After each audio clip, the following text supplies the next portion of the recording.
ಯಲ್ಲಾಪುರ ಪಟ್ಟಣದ ಕೋಟೆ ಕರಿಯಮ್ಮನ ದೇವಸ್ಥಾನದಲ್ಲಿ ವಿಶೇಷ ಪೂಜೆ ಅನ್ನಸಂತರ್ಪಣೆ ಕಾರ್ಯಕ್ರಮ. ಪಟ್ಟಣದ ಕೋಟೆ ಕರಿಯಮ್ಮನ ದೇವಸ್ಥಾನದಲ್ಲಿ ಶ್ರಾವಣ ಮಾಸದ ಪ್ರಯುಕ್ತ ಶ್ರೀದೇವಿಗೆ ಅಭಿಷೇಕ, ವಿಶೇಷ ಹೂವಿನ ಅಲಂಕಾರ ಹಾಗೂ ಅರಿಶಿನ ಕುಂಕುಮ ಹಾಗೂ ಸಾರ್ವಜನಿಕ ಅನ್ನಸಂತರ್ಪಣೆ ಕಾರ್ಯಕ್ರಮಗಳು ನಡೆದವು. ದೇವಸ್ಥಾನಕ್ಕೆ ಬಂದ ಸುಮಂಗಲಿಯರಿಗೆ ಅರಿಶಿನ ಕುಂಕುಮ ನೀಡಿ ಉಡಿ ತುಂಬಿದರು. ಅಪಾರ ಸಂಖ್ಯೆಯಲ್ಲಿ ಭಕ್ತರು ಆಗಮಿಸಿ ಹಣ್ಣು, ಕಾಯಿ, ಉಡಿ ಸೇವೆ ಸಲ್ಲಿಸಿ ಅನ್ನ ಪ್ರಸಾದ ಸ್ವೀಕರಿಸಿ ಶ್ರೀದೇವಿಯ ಕೃಪೆಗೆ ಪಾತ್ರರಾದರು. ಅರ್ಚಕರಾದ ವಿನಾಯಕ್ ಭಟ್, ಪಟ್ಟಣ ಪಂಚಾಯಿತಿ ಸದಸ್ಯ ಶ್ಯಾಮ್ಲಿ ಪಾಟನ್ಕರ್, ಪ್ರಮುಖರಾದ ಪ್ರವೀಣ್ ಕುದಲೆ, ಅಮೃತ್ ಹೆಂದ್ರೆ, ವಿಠಲ್ ಡೋಂಗ್ರೇಕರ್, ವೈಭವ್ ಕಿತ್ತೂರ್ ಇತರರು ಕಾರ್ಯಕ್ರಮಕ್ಕೆ ಸಹಕಾರ ನೀಡಿದರು.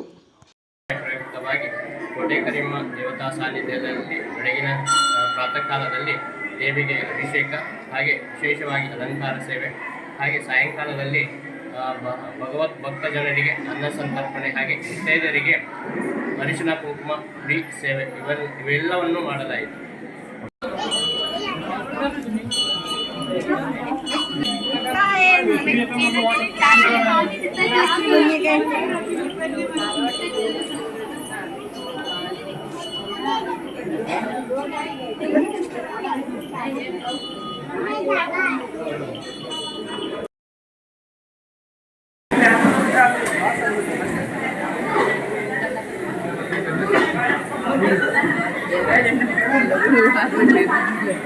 ನಾಳೆನೇ ಬರಬೇಕು.